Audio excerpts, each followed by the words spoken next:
महाराष्ट्राच्या पोलीस विभागातले असंख्य पोलीस कर्मचारी आपलं कर्तव्य करत जनतेच्या सेवेच्या दृष्टिकोनातनं जे जे करता येईल ते करून महाराष्ट्र पोलिसाची शान वाढवण्याचा प्रयत्न करत असतात.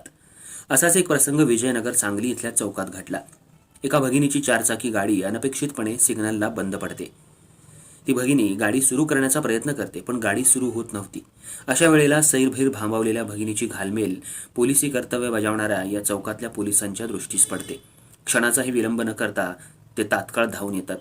आपलं कर्तव्य बजावताना सामाजिक जाणीवेची भान लक्षात घेऊन या भगिनीच्या आणि तिच्या चिमुकल्याच्या मदतीला धावून येतात आणि या वाहनाचा इतर वाहनांना अडथळा निर्माण होऊ नये म्हणून आपला प्रत्येक क्षण कामात आणून समाजसेवेचं, जनहिताचं, त्यांच्या संरक्षणाचं, कर्तव्याचं हित जोपासत पोलिसांची शान वाढवतात.